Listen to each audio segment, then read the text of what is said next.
선생님들 안녕하세요. 삼삼한 수의사입니다. 여러분은 벙철조교를 아시나요? 벙철조교는 EBS의 딩대에 나오는 캐릭터로 딩대에서 대학원생 역할을 맡은 부엉이입니다. 벙철조교는 끼리교수와는 다르게 거침없는 말과 엄청난 언변으로 시청자들에게 웃음을 주고 있는데요. 딩동댕대학교에서 실질적인 웃음을 담당하고 있는 유머러스한 캐릭터입니다. 과연 벙철조교는 어떤 부엉이일까요? 수의사가 보는 동물 캐릭터들 지금 시작하겠습니다.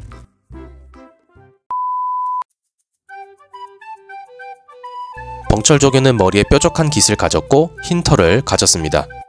흰색 털을 가지는 부엉이는 여러 종류가 있지만 두 가지로 압축해보면 하나는 흰올빼미와 다른 하나는 시베리아 수리부엉이인데요. 하지만 벙철조교는 흰올빼미의 흰 털을 가졌으나 흰올빼미는 가지지 않는 깃을 가졌습니다. 따라서 벙철조교는 흰올빼미의 흰 털과 수리부엉이의 깃을 모두 가졌으므로 벙철조교는 시베리아 수리부엉이와 흰올빼미의 피가 섞인 부엉이로 판단됩니다. 참고로 벙철조교는 호그와트 출신이라고 하는데요. 호그와트의 헤드위그는 흰올빼미로 흰올빼미의 피가 섞인 벙철조교는 헤드위그와 먼 친척관계일 수도 있겠네요.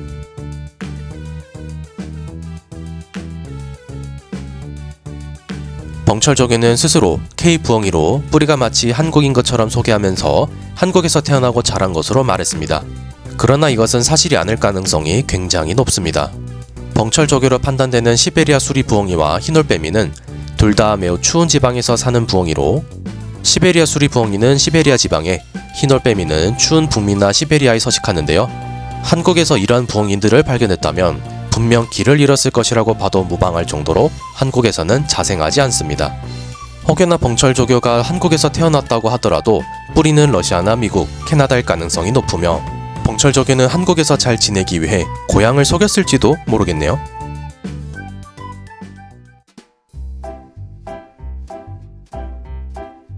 올빼미와 부엉이들은 눈이 매우 크고 시력이 좋아 2km 떨어진 물체를 정확하게 볼 수 있습니다. 그 외에도 시야는 140도로 좁으나 목을 270도 돌릴 수 있어서 좁은 시야를 유연한 목으로 보완하고 있습니다. 그런데 부엉이들은 가까이 있는 물체는 잘 보지 못하는 원시인데요. 그래서 벙철조교도 가까이 있는 것을 잘 보지 못하는 원시로 보입니다. 벙철조교가 평소 공부하기 힘들어하는 이유가 가까이에 있는 책을 보기 힘들기 때문일 것 같네요. 벙철조교가 성공적으로 학위를 따기 위해선 원시 보정 안경을 사는 것이 좋을 것 같네요.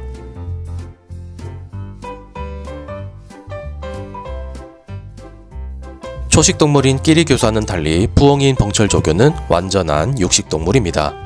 부엉이들은 곤충이나 작은 포유류를 주로 먹는데 그 중에서 가장 많이 먹는 건 흰올빼미 기준으로 쥐입니다. 흰올빼미는 나그네 쥐를 좋아하여 나그네 쥐의 개체수에 큰 영향을 끼치는데요. 흰올빼미가 많이 먹는 번식철이 되면 시베리아 인근의 쥐 개체수가 급감할 정도라고 하네요. 벙철조교도 모든 고기들 중에서 쥐를 가장 좋아할 것으로 보이는데요. 벙철조교에게는 미럼보다는 쥐고기가 훨씬 더 맛있을 것 같네요. 지금까지 벙철조교에 대해 분석하였습니다. 첫 번째, 벙철조교는 흰 올빼미와 시베리아 수리부엉이의 피가 섞였으며, 두 번째, 벙철조교는 K부엉이가 아닐 것이며, 세 번째, 벙철조교는 가까운 물체를 잘 보지 못할 것이며, 네 번째, 벙철조교가 가장 좋아하는 건 쥐일 것입니다. 지금까지 시청해주셔서 감사하고 다음에도 재밌는 캐릭터 분석으로 찾아오겠습니다.